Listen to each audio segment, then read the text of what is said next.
No, არა მარტო ამ ორ საქმეს, არამედ ყველა კრიზისს, რაც, ლოკალურ კრიზისს, მოდით ესე ვთქვათ, რაც ბოლო პერიოდში, ბოლო თვეებში წარმოიშვა, ყველას აქვს ერთი დამახასიათებელი, ერთი გამაერთიანებელი, ეს გახლავთ სამწუხაროდ მართლობითი სისტემის, მართლობითი ვერტიკალის კოროზია, ღრმა კოროზია, გარდამავალი კრიზისში შეიძლება ითქვას.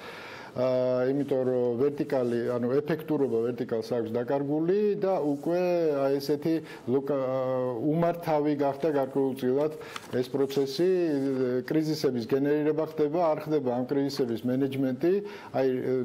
ჩვენ თუ გავიხსენებთ რა პრობლემები გაჩნდა ამ ბოლო პერიოდში, არც ერთი არის დახურული, ყველა არის ღია ჭრილობასავით სახელმწიფოს სხეულზე, ყველგან გრძელდება გამოძიება. რა თქმა უნდა, ყველგან გრძელდება გამოძიება, დავიწყოთ რუსთავი ორიდან და შემდეგ საქმე რითაც და ეს ყველაფერი რაც თავარია ეს კრიზისები შეეხება ძალიან ბევრ ინსტიტუტს, არა მხოლოდ ძალოვან სისტემას, შეეხება სასამართლოს, შეეხება აღმასრულებელ ხელისუფლებას, პოლიტიკურ ელიტას, ხო, აი იგივე საკონსტიტუციო პროცესი რო ავიღოთ, რომელიც სრული კატასტროფით სრულდება, იმიტომ რომ რა წარმოადგინა ამ ადამიანმა პარლამენტის თავმჯდომარემ გაუგებარია, იმიტომ რომ როგორც გაირკვა, საერთო სახალხო განხილვაზე წარმოადგინა პროექტი, რომელიც შიგნით გუნდში არ იყო განხილული და შიგნით მოუწყეს აჯანყება, ხო, უმრავლესობამ. დღეს უკვე ითქვა ბატონ გია, რომ შესაძლოა 2024 წლისთვის გადავიდეს მაჟორიტარული სისტემის გაუქმება. ამ ახალგაზრდა კაცმა მოაწყო როგორც ჩანს თავისი სადიპლომო ნაშრომის საერთო სახალხო განხილვა გააგზავნა ვენეციის კომისიაში, ისე რომ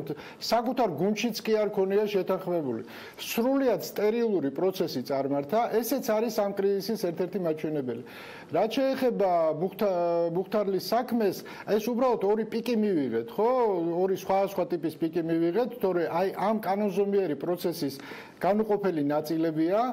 რაც შეეხება აი მუხთარლის საქმეს, მე ამაზე დეტალებზე არ ვისაუბრებ ამ საკითხზე, იმიტომ რომ ეს ძალიან ჩემის აზრით ძალიან სენსიტიური საკითხია, ხო? შეეხება ორი ქვეყნის ურთიერთობებს, რაც ჩვენთვის ძალიან მნიშვნელოვანია, ჩვენ ერთი გეოპოლიტიკური კვანძის ნაწილები ვართ და აქ გარკვეული სიფაქიზე საჭიროა და არ უნდა გადავაჭარბოთ ამ რიტორიკაში ისე რომ გავაფუჭოთ ნაბან წყალს. ხო, მაგრამ სწორად გამოძიება, კითხვებზე პასუხების გაცემა შეიძლება იყოს დამაზიანებელი ქვეყნებს შორის ურთიერთობის. რა არის, იცით, ეხლა მე არ მაქვს იმის ილუზია, რომ ეს საქმე როდესმე იქნება გამოძიებული. ზარალი უკვე მიღებული გვაქვს, ხო? ეს არის მოცემულობა. ყველასთვის ყველაფერი ცხადია. ზარალი ქვეყანამ უკვე მიიღო. ეხლა იმაზე ზრუნვა, რომ ჩვენ ეხლა ეს გავათეთროთ, ხო, რაც უკვე შავ ლაქად არის ჩვენ ესე რომ ვთქვათ აი ამ პროცესზე, ეს არის ილუზია. კიდევ უარესებს ამ გათეთრების პროცესში შეიძლება კიდევ უარესი შეცდომები დაუშვათ. გამოძიების ეფექტური გამოძიება ეს არ გააფერმქრალებს ლაქას? რისი რა უნდა გამოიძიონ ეხლა? ეხლა ეს ხო არასერიოზულია. რა გამოძიებაზე ვსაუბრობთ, ხო? ეს ამის ობიექტურად გამოძიება შეუძლებელია, იმიტომ რომ ამის ობიექტურად გამოძიება ნიშნავს ესე რომ ვთქვათ კიდევ ერთ თვითდაზიანების მიყენებას, ხო? შესაბამისად, ამაზე საუბარი ეხლა იმ ევროპელებისაც ყველაფერი გასაგებია. ჩვენ ერთადერთი ეხლა ხელისუფლება რაც უნდა გააკეთოს, უნდა მიიღოს სწორი პოლიტიკური გადაწყვეტილებები და რაღაცით ეს გააწონასწოროს, ხო? პოლიტიკური შეწირვა უნდა მოხდეს სერიოზული. რა შეიძლება ეს იყოს პოლიტიკური შეწირვა, მაღალი თანამდებობის პირებთან ეს თქვა დამშვიდობება, რომელიმე მათგან. თქვენ უკვე სამწუხაროდ დავიღალეთ მათ მაგივრად ფიქრით. მათ უნდა ისწავლონ ფიქრი, ხო?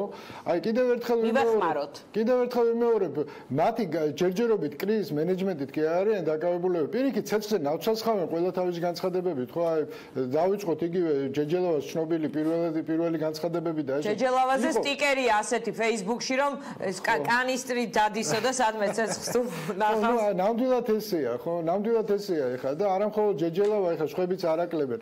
ეს ნიშნავს, რომ აბსოლუტურად, ინფანტილურად იქცევა ხელისუფლება, ტუჩები აქვთ მოთხოვნული შოკოლადით, პატარა ბავშვი და იძახიან, რომ შოკოლადი დედას ეუბნებიან, რომ შოკოლადი მე არ ამიღია. ესეთი რიტორიკით არაფერი არასერიოზულია. არავინ აი ესე ნაჯე თეთრი ძაფით ნაკერ ისტორიას არავინ არ მიიღებს. აქედან გამომდინარე სერიოზული პოლიტიკური დასკვნებია, ვისაც ჭკუა მოეკითხება იმ ხალხისგან, მე კი არ ვიცი ამ ხელისუფლებას ჭკუა უკვე ვის მოეკითხება, მაგრამ ნუ ვიღაცა უნდა იპოვონ რა და კითხონ ბოლო-ბოლო თვითონ თუ არ ესმით, ხო? იმიტომ რომ ამას მარტო საერთაშორისო განზომილება კი არა აქვს, ხო? ჩვენ ვიცით რომ საქართველოში პირობითი მუხტარლი არის ძალიან ბევრი სხვა ქვეყნებიდან. ეს ადამიანები და ესტები ალბათ ასეულობით და ათასობით არიან, რომლებმაც საქართველოში ნავსაყუდელი იპოვეს და ეს ადამიანები დღეს მათ შორის აი თურქეთიდან განსაკუთრებით ხო ამ ქვეყანას ემსახურებიან, ისინი უკვე ქართველები გახდნენ. ისინი ყველა დღეს არიან დამფრთხალები, ხვალ რა იქნება არ იციან, ხო? ანუ ამას აქვს, ანუ ისინი უკვე უსაფრთხოდ ვეღარ გრძნობენ თავს. ძალიან სერიოზული სტრატეგიული უარყოფითი განვითარება შეიძლება მიეცეს. შესაბამისად, ხელისუფლებას სჭირდება სწორი პოლიტიკური გადაწყვეტილებების მიღება. ის რომ მე ეხა გამოძიებით რაღაცას გადავაგორებ, ვერაფერს ვერ გადააგორებენ, ზიანი უკვე მიღებულია. რაც შეეხება დაუშვათ მეორე საკითხს, ხო, ესეც კრიზისის ერთ-ერთი გამოვლენა, ეგრეთ წოდებული რეპერების საქმეს, ხო? ეს საქმე, ანუ ჩადებები